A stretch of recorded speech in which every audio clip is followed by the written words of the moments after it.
Bogor, sebuah kota penyangga ibu kota, dikenal dengan kesejukan dan dinamika kehidupan warganya. Namun, di balik keindahannya, tersimpan sebuah tantangan besar yang terus mengancam. Sampah. Lebih dari 700 ton sampah dihasilkan oleh aktivitas masyarakat kota ini.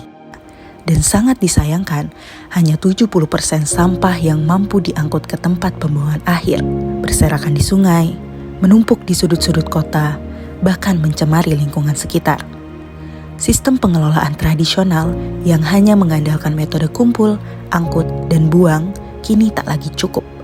Ancaman polusi dan minimnya kesadaran akan prinsip 3R, reuse, reduce, recycle, membuat masalah sampah semakin rumit. Di tengah hiruk-pikuk permasalahan sampah yang seolah tak berujung, hadir secercah harapan, sebuah upaya nyata dari mereka yang bertekad menciptakan perubahan. Rekam Nusantara Foundation, sebuah komunitas di Bogor, menjadi wadah bagi para pecinta alam yang peduli akan keberlanjutan lingkungan. Salah satu program utamanya adalah Urban and Sustainability, yang berfokus pada daur ulang sampah, khususnya sampah low value. Saya Eni Ron Putra, Direktur Urban and Sustainability Rekam Nusantara Foundation. Rekam Nusantara Foundation ini saya dan 5 orang teman mendirikan pada tahun 2012. Kita membuat dari gerakan itu akhirnya diskusi dengan pemerintah Kota Bogor, dengan Wali Kota Bogor saat itu ya, Kang Bima Arya. Kang Bima Arya juga ingin ada gerakan yang besar. Saya diminta membantu mengeskalasi gerakan komunitas ini menjadi sebuah program pemerintah Kota Bogor. Nah, dari itulah akhirnya kita bentuk Satgas Naturalisasi Ciliwung tahun 2018 akhir, mana ketuanya adalah Kang Bima sendiri, wali kota gitu. Akhirnya ada beberapa peluang kolaborasi dengan pihak lain. Nah, terutama misalnya dengan WWF Indonesia yang menjalankan program Plastik Smart City di Kota Bogor. Jadi Kota Bogor itu kota pertama di Indonesia yang menjalankan program Plastik Smart City dengan kita gitu. Menjalankan program ini perlu mitra gitu. Nah, akhirnya pemerintah Kota Bogor dengan WWF melihat Rekam bisa menjadi mitranya. Dari langkah awal mengedukasi masyarakat di sekitar Sungai Ciliwung, akhirnya semangat untuk membawa perubahan terus meluas. Rekam Nusantara Foundation tidak hanya berhenti pada edukasi masyarakat tentang memilah sampah, tetapi juga memperluas dampaknya ke wilayah lain. Perjalanan yang dimulai dari ilmu sains yang dikolaborasi dengan media, kini berlanjut dengan revitalisasi tempat pengelolaan sampah, mengubah titik pembuangan menjadi pusat solusi. Disinilah kolaborasi antara masyarakat, pemerintah, dan Rekam Nusantara Foundation kembali menjadi kunci untuk menciptakan sistem yang lebih tertib dan berkelanjutan. Perkenalkan, nama saya Syawal Alauddin. Saya bertugas sebagai supervisor di TPS Bantar Kemang ini. Kalau di sini sih proses pemilahan sampah dan pengangkutan sampah di wilayah RW 5 TPST Bantar Kemang ya. Sampah yang diangkut sama petugas kebersihan masuk ke dalam TPS ini dipilah. Ada beberapa jenis sampah yang dipilah, ada organik, residu, plastik low value, dan plastik high value. Kalau value ini nanti sampah low value kita pisahin, dikirim ke tempat pengolahan sampah yang ada di Mekarwangi, lalu diproses jadi papan, balok. Low value itu sampah plastik kali pakai ya. Contohnya tuh kresek, saset-saset bekas ciki.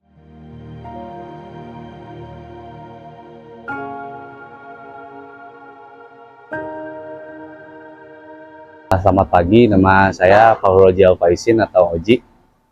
Pertama-tama selamat datang di fasilitas kami, Pusat Daur Ulang Sampah Plastik atau biasa juga dipanggil TPS 3R Mekarwangi. Jadi fasilitas kami ini mengelola sampah-sampah plastik low value.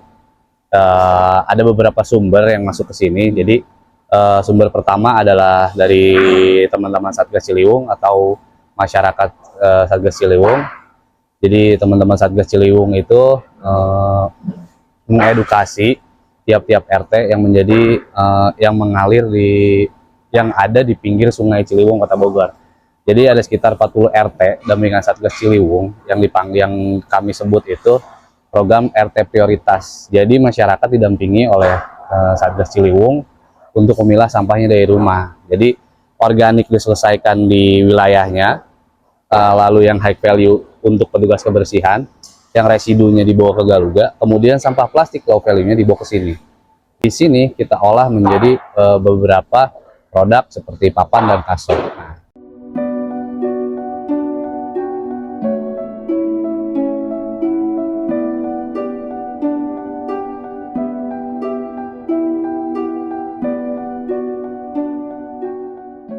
Di fasilitas ini kita sebetulnya ada mobil, cuman lagi kebetulan mobil operasional kita lagi di luar, lagi ambil bahan baku. Bilangnya bukan narik sampah, kita bilangnya narik bahan baku, karena sebetulnya atau plastik low value yang di sini itu plastik-plastik yang sudah terpilah dari rumah, jadi sudah terpisah dari sampah organik, jadi cenderung tidak bau dan tidak ada lalat di sini karena memang sampah yang ke sini itu sampah yang sudah terpilah. Kalau dari teknisnya di sini sampah yang atau bahan baku yang dari lapangan kita bawa ke sini, kemudian disortir. Dari tahap sortir kita pisahkan beberapa karena nanti kaitannya ada komposisi itu keterkaitannya nanti dengan output produk kita yang harus memenuhi kriteria atau syarat K200 kekuatannya. Kemudian setelah disortir, di grouping, kemudian dicacah. Nah, proses pencacahan itu nanti sesuai grouping yang dari teman-teman sortir.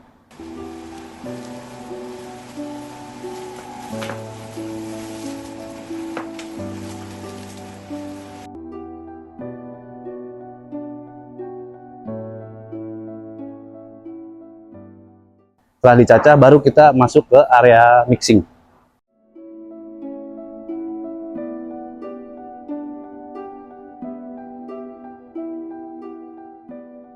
Setelah di mixing dengan komposisi yang sudah kita tentukan, yang sudah kita riset dari awal, baru masuk ke tahap pelumeran. Jadi ujung dari fasilitas ini adalah pelumeran.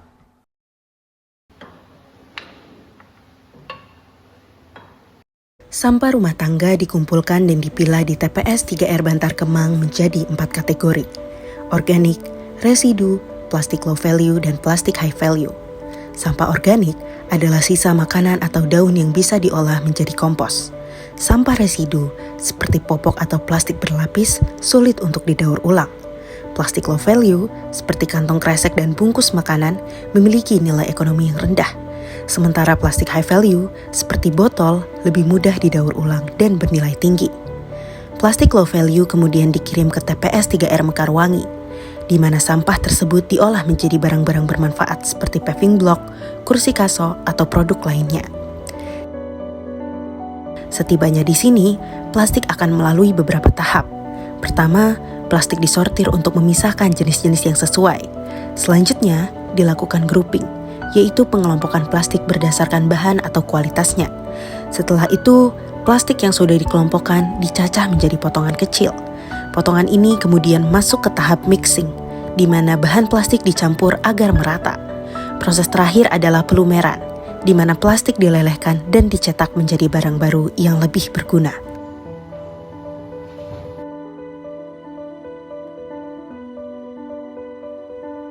Yang kita lakukan di Kota Bogor, kita ingin menunjukkan bahwa mengelola sampah itu nggak bisa sendiri.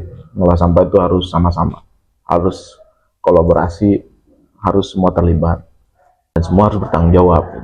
Warga yang mengeluarkan sampah juga harus bertanggung jawab terhadap sampahnya. Kita yang tahu, yang paham tentang sampah, ya juga punya tanggung jawab yang sama untuk mengerjakan ini, membantu masyarakat, membantu pemerintah.